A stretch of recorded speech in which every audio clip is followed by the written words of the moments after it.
2024년 8월 17일 토요일 새벽 기도 말씀을 함께 나누겠습니다. 함께 보실 하나님의 말씀은 예레미야 47장 말씀입니다. 바로가 가사를 치기 전에 블레셋 사람에 대하여 선지자 예레미야에게 임한 여호와의 말씀이라. 여호와께서 이와 같이 말씀하시되, 보라, 물이 북쪽에서 일어나 물결치는 시내를 이루어 그 땅과 그 중에 있는 모든 것과 그 성읍과 거기에 사는 자들을 휩쓸리니 사람들이 부르짖으며 그 땅 모든 주민이 울부짖으리라.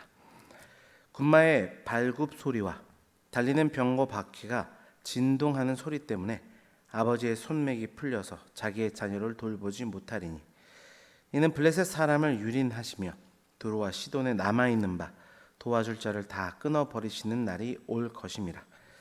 여호와께서 갑돌 섬에 남아있는 블레셋 사람을 유린하시리라. 가사는 대머리가 되었고 아스클론과 그들에게 남아있는 평지가 잠잠하게 되었나니 내가 내 몸에 배기를 어느 때까지 하겠느냐. 오라 여호와의 칼이여, 내가 언제까지 쉬지 않겠느냐. 내 칼집에 들어가서 가만히 쉴지어다. 여호와께서 이를 명령하셨은즉 어떻게 잠잠하며 쉬겠느냐. 아스글론과 해변을 치려하여 그가 정하셨느니라 하니라. 아멘.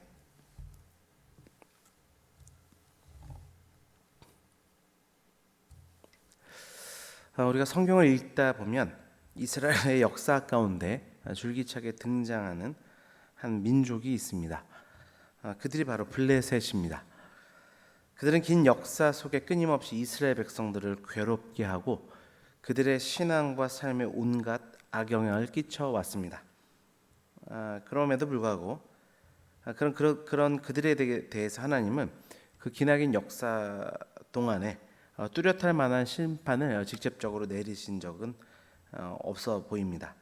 그것은 그들에 대한 하나님의 오래 참으심에 대한 결과였습니다. 그러나 그들은 하나님의 사랑의 그 방식을 망각하고 더욱 죄악의 탑을 높이 쌓아만 갔습니다. 오늘 본문은 그런 블레셋에 대한 하나님의 심판의 메시지입니다. 그들이 심판을 당하기까지 놓쳤던 영적 교훈들이 있습니다.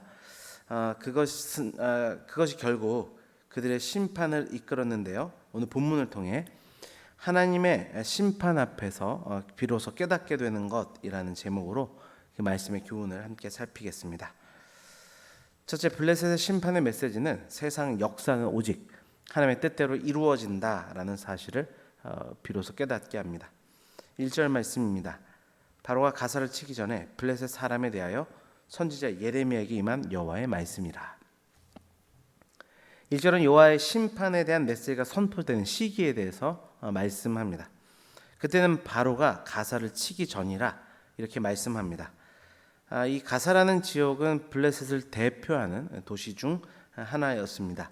그 중에서도 가장 남쪽에 위치해 있어서 애굽과는 가장 인접해 있는 도시였는데요. 애굽은 특별히 이 도시를 겨냥해서 서아시아로 진출하기 위해 그들이 그러한 일들을 이루기 위한 전략적인 요충지로 여겼기 때문에 늘 그 땅을 시시탐탐 노려왔습니다. 그래서 블레셋 사람들은 애굽이 이 가사 땅을 언제든지 칠 수 있다 이런 생각을 늘 가지고 있었습니다. 그래서 그들은 언제나 남방에 위치한 애굽을 경계하며 자신의 안위를 지키려고 노력했던 것입니다. 그러나 하나님의 심판은 그들이 예상했던 남에서부터 시작되는 것이 아니라 북에서부터 시작되었습니다. 이어지는 2절 말씀입니다. 여호와께서 이와 같이 말씀하시되, 보라, 물이 북쪽에서 일어나 물결치는 시내를 이루어 그 땅과 그 중에 있는 모든 것과 그 성읍과 거기에 사는 자들을 휩쓸리니 사람들이 부르짖으며 그 땅 모든 주민이 울부짖으리라. 여기서 북쪽에 일어나는 물결은 바벨론을 상징합니다. 결국 그들의 생각과는 달리 심판은 남쪽 애굽에서부터 시작되는 것이 아니라 북쪽 바벨론으로부터 시작되는 것입니다. 이 부분을 통해 다시 한번 우리가 기억해야 될 한 가지 사실이 있는데요. 그것은 이 세상은 국가의 정세나 경제적인 어떤 흐름, 또한 인간의 기준과 방식, 또 인간의 기대와 전망에 의해 흘러가는 것이 아니라는 사실입니다. 오직 하나님의 뜻과 계획대로만 이루어지는 줄 믿습니다. 다시 한번 이 믿음을 굳건히 하기를 원하는데요. 이렇게 질문해 봅니다. 만사가 오직 하나님의 뜻대로만 되는 줄 믿으십니까? 오늘 말씀을 통해 이 믿음이 더욱 견고해짐으로 인해서 세상의 흐름에 이리저리 흔들리지 않고 굳건히 반석 위에 서는 우리 모두가 되기를 주님의 이름으로 축원합니다. 두 번째로 블레셋 심판 예언은 세상에 의지할 것은 아무것도 없다라고 하는 것을 깨닫게 합니다. 4절입니다. 이는 블레셋 사람을 유린하시며 두로와 시돈에 남아있는 바 도와줄 자를 다 끊어버리시는 날이 올 것임이라. 여호와께서 갑돌 섬에 남아있는 블레셋 사람을 유린하시리라. 여기 등장하는 두로와 시돈은 당시 근동 지방의 가장 부유하다 여겨졌던 그 페르시아의 도시 국가였습니다. 페니키아는 블레셋과 우호적 관계를 맺고 있었던 동맹국이었는데요. 블레셋이 난세를 겪을 때마다 군사를 보내주어 도와주곤 하였습니다. 늘 그래왔듯이 블레셋은 지금 바벨론 침공에 대해서도 그들의 도움을 기대하였을 것입니다. 하지만 하나님께서 그 도움의 선을 다 끊어버리신다 말씀하십니다. 여러분, 이 세상이 계속해서 악을 행하고 거짓을 따르며 하나님의 공의와 심판을 전하더라도 그것을 부정하며 살아가는 이유가 무엇일까요? 자신들이 믿을 만한 무언가가 있기 때문입니다. 그러나 그 무엇도 전능자 하나님께서 끊어버리신다면 그 모든 것은 무용지물이 될 뿐입니다. 스스로 질문하기를 원합니다.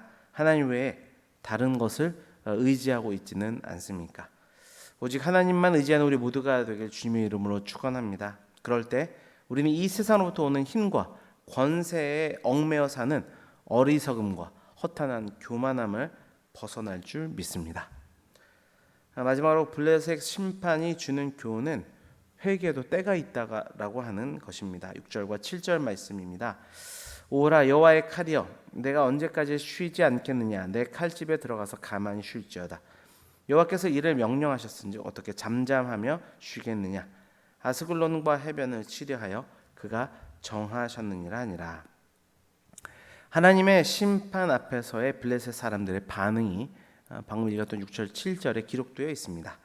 그리고 그들은 심판을 통해 이 모든 것이 다름이 아닌 여호와 하나님의 의한 것임을, 또한 그것이 하나님의 백성 이스라엘을 괴롭힌 결과였음을 인식하였음을 반영해 줍니다.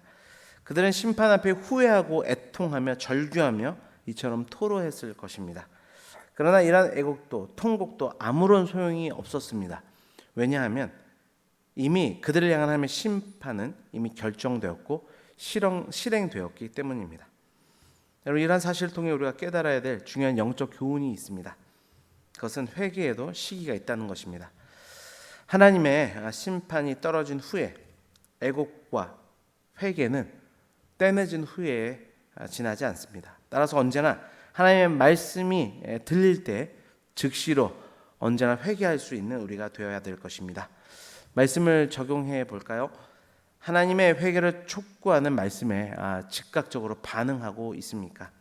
여러분, 기억하길 바랍니다. 죄에 대한 후회, 애통, 회개는 하나님의 심판이 임하기 전에 필요한 것입니다.